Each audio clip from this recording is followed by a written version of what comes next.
This is Bone Chillers to disturb your dreams. Dare to join us? Click subscribe, ring the bell. But remember, we cannot guarantee your safety from the nightmares that await. Prepare to be thrilled, chilled, and filled with a sense of dread you'll find nowhere else. Welcome to the darkness. We've been waiting.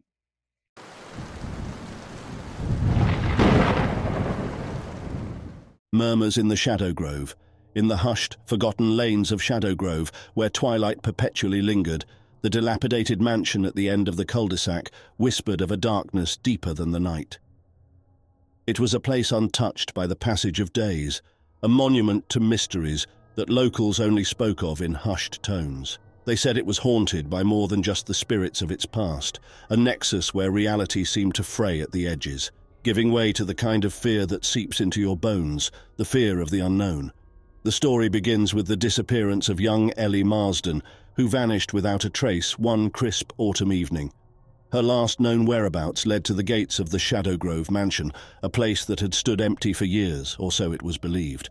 The town was ablaze with rumors of a recluse who had taken up residence in the shadows of the mansion, a figure as elusive as the mist that clung to the ground in the early mornings.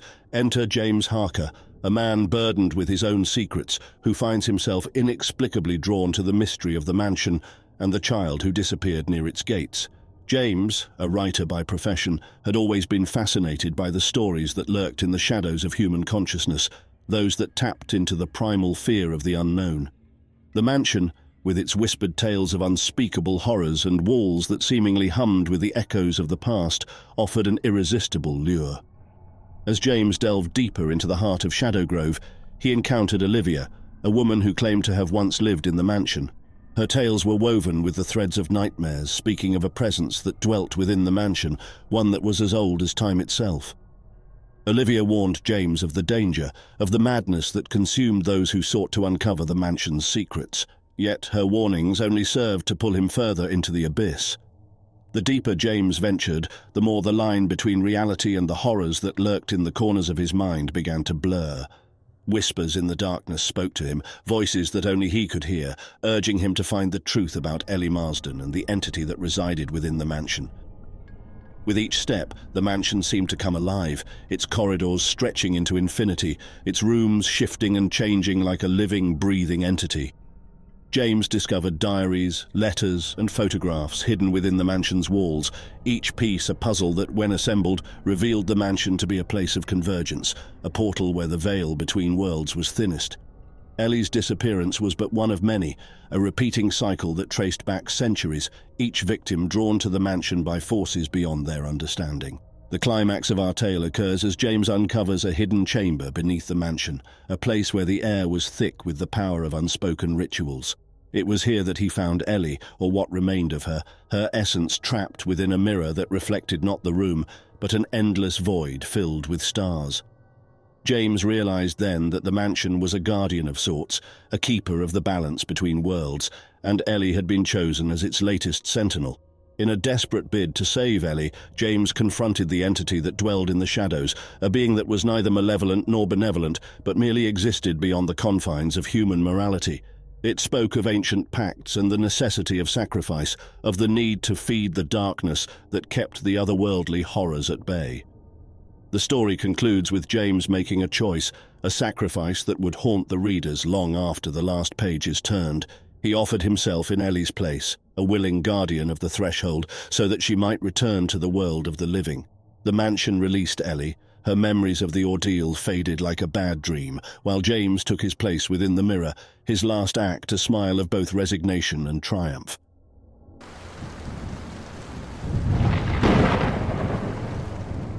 Frostbitten Legacy. In the heart of the 19th century, amidst the fervour of westward expansion, a group of settlers embarked on a journey that promised new beginnings. The Wendell Expedition, named after its charismatic leader, Edward Wendell, was to traverse the unyielded terrains and towering mountains to reach the fertile lands of California. Yet, unbeknownst to them, their path would lead through the dark corridors of history, where the land whispered secrets of ancient, unspeakable horrors. The expedition consisted of families, single men and women, all bonded by the promise of land and opportunity. As they journeyed, the landscapes changed from lush greenery to the stark, foreboding expanse of the Great Plains, and finally to the imposing majesty of the Sierra Nevada. But it was at the foothills of these mountains, as the first snowflakes of an early winter began to fall, that the real journey began. Edward Wendell, whose ancestors had fled Salem during the witch trials, carried more than just the hope of a new beginning. Unbeknownst to the others, he harbored a family heirloom, a book bound in strange leather, filled with writings that spoke of communion with entities beyond human comprehension. It was his belief that this knowledge would protect and guide them. However, the book, a relic of his family's dark past, was a beacon to the ancient horrors that lurked in the shadows of the mountains. As the snow deepened, cutting them off from the world, despair took hold. Food supplies dwindled, and the group was tormented by sounds in the night, whispers that seemed to come from the dark forest and the mountains themselves. Edward, increasingly obsessed with the book, began to conduct rituals, believing he could invoke protection for the expedition. Instead, his actions awakened something far more malevolent. The settlers soon found themselves not just battling the relentless winter, but also facing horrors that defied explanation. Shadows moved with intent in the twilight, and members of the expedition began to disappear. Whispers turned into screams in the darkness, and the snow seemed to hunger for them. One of the settlers, a young widow named Clara, began to see visions of the past, echoes of ancient tragedies that had occurred on this very land. She saw indigenous tribes performing rituals to appease ancient entities that demanded sacrifices in exchange for safe passage. Clara realized that the land was cursed, soaked in the blood of countless victims who had sought to conquer it.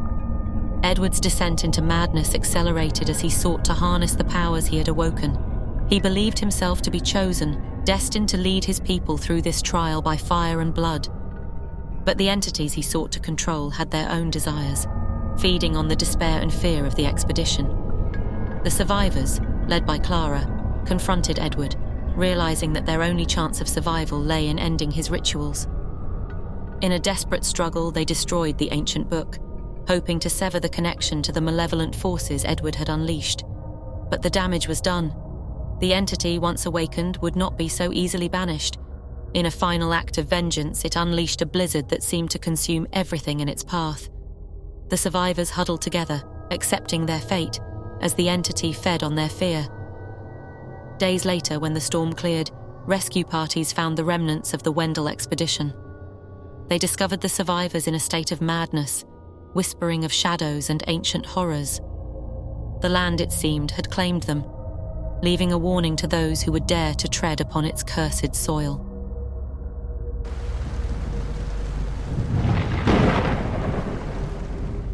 The last dance of the forgotten. In the heart of the forgotten woods, where the trees whispered secrets of an age-old legacy, there existed a village untouched by time.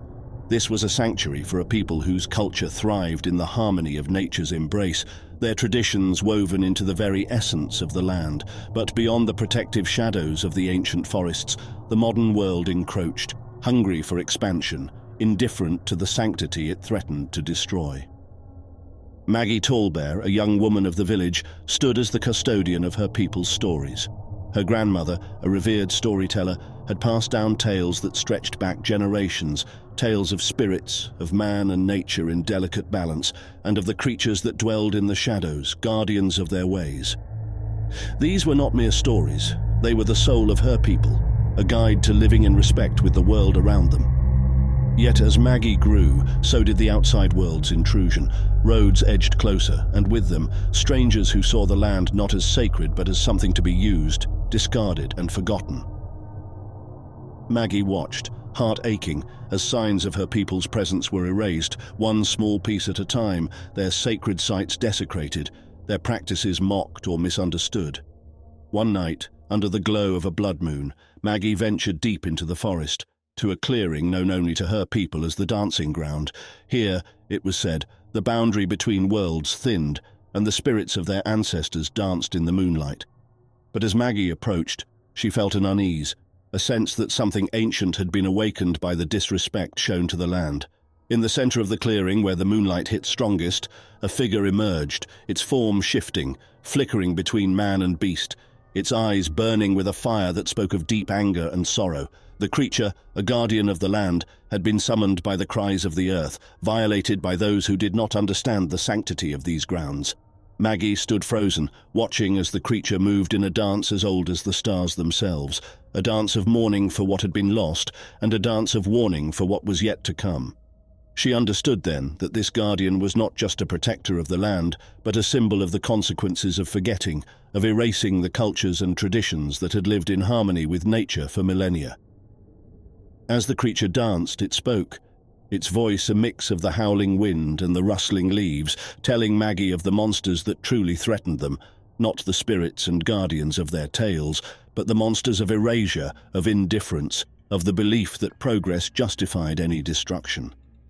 The balance has been tipped, it warned, but those who remember, who carry the stories and the traditions in their hearts, they hold the power to restore it. Maggie realized then that the fight against the erasure of her culture was not only in protests and pleas to distant authorities, but in the remembering and practicing of her people's ways, in teaching them to the next generation, ensuring they were not forgotten. She returned to her village with a new resolve, to be a bridge between the old ways and the encroaching world, to educate those who did not understand the value of what they sought to replace with their so-called progress. She organized gatherings, inviting outsiders to listen to the stories, to see the dances, to understand the significance of the land they stood on. But the path was not easy. Resistance came from both within and without, from those who saw no value in the old ways and those who feared change. Yet Maggie persevered, driven by the vision of the Guardian, its dance a constant reminder of the stakes. Years passed, and the village became a place of pilgrimage, a testament to the power of memory and the strength of tradition. The ancient woods still whispered their secrets, but now there were more to listen, to learn, and to remember. And deep in the heart of the forest, in the clearing where worlds touched, the Guardian danced alone, its form no longer flickering with anger, but shining with a light of hope. For as long as there were those who remembered, who fought against the monsters of erasure, the culture and traditions of Maggie's people would live on, a beacon in the darkness, guiding the way back to balance. Yet the dance of the Guardian served as a constant reminder.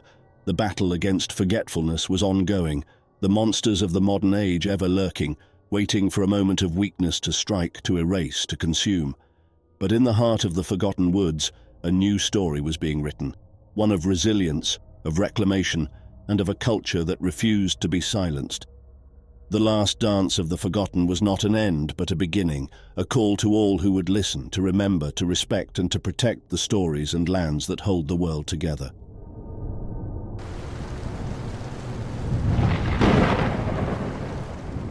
Inheritance of nightmares. I always knew our family was odd, tethered to the dark by more than just unfortunate genetics or shared traumas. Our home, a brooding Victorian relic, was more a character in our family drama than a setting. It creaked and moaned with secrets, its windows always shrouded in twilight, no matter the cheeriness of the day outside. My father, a withdrawn man of solemn words, often said, "Our family carries more than blood through its veins. We inherit nightmares too." As a child, I didn't understand. I thought it merely a phrase of poetic melancholy, the kind my father was prone to. It wasn't until my teenage years, when the nightmares began to seep into my waking hours, that I started to grasp the depth of his words. My dreams, once havens of fantastical landscapes and whimsical flights, morphed into nightly hauntings where shadowy figures whispered from corners, and the house transformed into a labyrinth of hidden terrors. The change wasn't just internal. The house itself seemed to warp with my perception. Hallways stretched longer, the attic groaned with heavier despair, and sometimes the walls bled a sorrow so thick I could taste it on the air. My mother, once vibrant and full of laughter, became a spectre, moving silently through the rooms, her eyes heavy with unshed tears. It was as if the house fed on our joy, leaving behind shells of the people we once were. It wasn't long before I discovered the writings. Hidden in a locked drawer of my father's desk were journals, their pages filled with the scrawled hand of generations. Each entry, dating back centuries, recounted personal horrors that mirrored my own. It seemed the nightmarish inheritance was our legacy, a curse woven into the fabric of our lineage. The cause, however, remained a mystery, shrouded in veiled allusions to a pact made by an ancestor, the nature of which was never fully explained. Determined to understand and, if possible, break this familial curse, I delved deeper into our history. My research led me to tales of an ancestor who, desperate to protect his family from a plague ravaging the land, sought the aid of a figure cloaked in darkness. In exchange for his family's safety, he offered his lineage to serve as vessels for the entity's malice, unwittingly binding us to a legacy of darkness. Armed with this knowledge, I confronted my father. The revelation shattered the last vestiges of denial in him. He confessed to having hoped the curse would somehow end with him, that by keeping us in ignorance, he might spare us the burden. But denial had only fed the curse, allowing it to grow stronger with each generation. The decision to face our inherited nightmare was a unanimous act of desperation. Together, my family began to unravel the rituals and symbols hidden within the journals, seeking any clue that might lead to a breaking of the pact. It was a journey that tested us in ways I could never have imagined, forcing us to confront not only the darkness without, but the shadows within our own hearts. The final confrontation came on a night of a blood moon, a time our research suggested would be most potent for breaking the curse. We gathered in the attic, the heart of the house's malice, surrounded by candles whose light flickered against the oppressive darkness. The ritual was a blend of incantations and offerings, a plea to whatever forces held sway over our family's fate to release us from our bondage. The house raged against us, winds howling through the corridors, shaking the very foundations as if seeking to bury us within its depths. Shadows twisted into grotesque shapes, lunging at us with talons bared, only to be repelled by the barrier of light we had created. Through it all, we held firm, our voices merging into a single plea for release, for a chance to rewrite our family's destiny. When the dawn broke, the house was silent. Sunlight streamed through windows that for too long had known only the twilight. The oppressive weight that had hung over us was lifted, leaving a sense of peace we had never known. We had faced our nightmare not with the intention to conquer it, but to understand and release it. In doing so, we discovered that the true curse was not the supernatural horror that stalked our nights, but the fear and denial that had isolated us from each other. Our family, once bound by shared dread, found a new connection in our collective courage.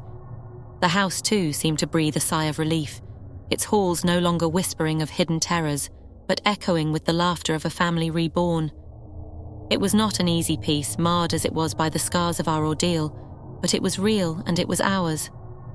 I write this now as a record, much like my ancestors before me, but where their words were etched in despair, mine are a testament to hope. For I have learned that the darkest inheritance can be faced, not alone, but together. And in the light of understanding and love, even the deepest shadows can be dispelled. The house on the hill no longer stands as a monument to nightmares, but as a beacon of resilience. And though I know the world outside holds its own shadows, within these walls, I have found the strength to face them. For in the inheritance of nightmares, we also discovered the legacy of our courage, a gift I intend to pass down with pride.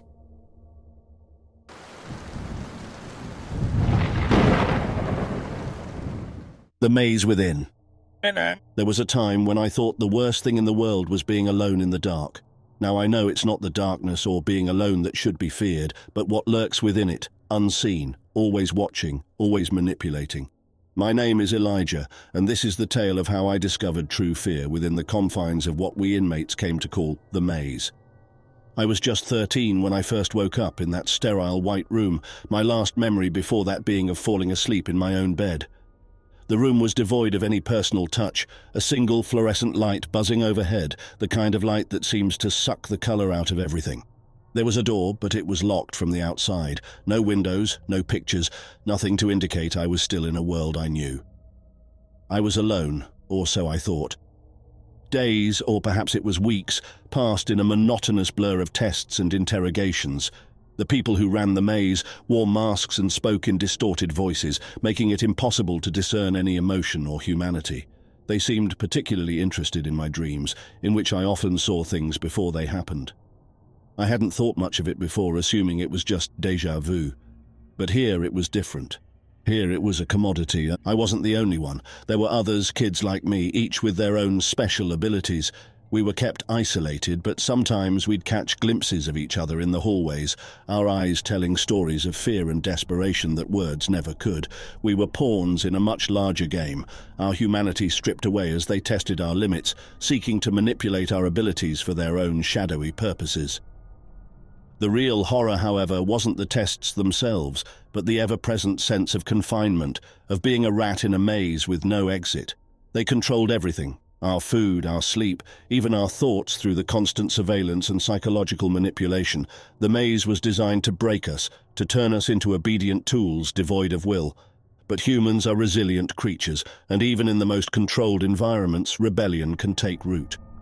Whispered conversations turned into covert meetings, and we began to share our stories, our fears, and our hopes. Together, we were more than just test subjects. We were a family, bound by shared suffering. Our plan was simple yet dangerous. We knew that directly challenging our captors was futile. They held all the power. But if we could use our abilities in tandem, just maybe, we could find a way out. It required trust, the kind that is forged in fire, and a level of coordination we had never attempted before. We had to become the very thing they feared, unpredictable and united. The night of our escape was a cacophony of chaos and fear. Using a combination of precognition, telekinesis, and sheer determination, we managed to disable the cameras and unlock the doors. Every step forward was a step into the unknown, the facility's alarms blaring a discordant soundtrack to our liberation. But freedom came at a cost. Not all of us made it out. Some were recaptured, dragged back into the darkness from which we fled.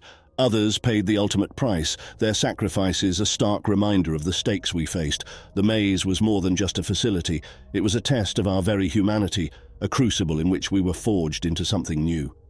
Emerging from the maze, we found ourselves in a world that had moved on without us, a world we no longer recognized. We were fugitives, hunted not just by the architects of the maze, but by a society that feared what we had become. Our abilities, once a source of wonder, were now a mark of otherness, a reminder of the depths to which humanity could sink in its quest for control. In the end, we learned that the true horror was not the confinement of the maze, but the realization that the world outside was not much different. Everywhere there are mazes, visible and invisible, constructed by those seeking to control, to manipulate, to confine. Our struggle had not ended with our escape. It had only just begun. The maze within is not just a story of fear and manipulation. It is a testament to the indomitable human spirit, to the power of unity in the face of oppression. It is a warning, too, of the dangers of unchecked authority and the loss of autonomy. But above all, it is a reminder that even in the darkest of times, there is always a glimmer of hope, a path to freedom, however treacherous it may be. As I write this, I am still running, still searching for a place in this world for someone like me. But I'm no longer alone, and I'm no longer afraid. For in the depths of the maze, in the heart of darkness, I found a light brighter than any I could have imagined, the light of human connection, of shared struggle and shared dreams. And so the story continues, not just mine, but ours. For as long as there are those who seek to confine, to manipulate, there will be those of us who fight to break free, to live on our own terms. This is our story, our maze, and we are the ones who will find the way out.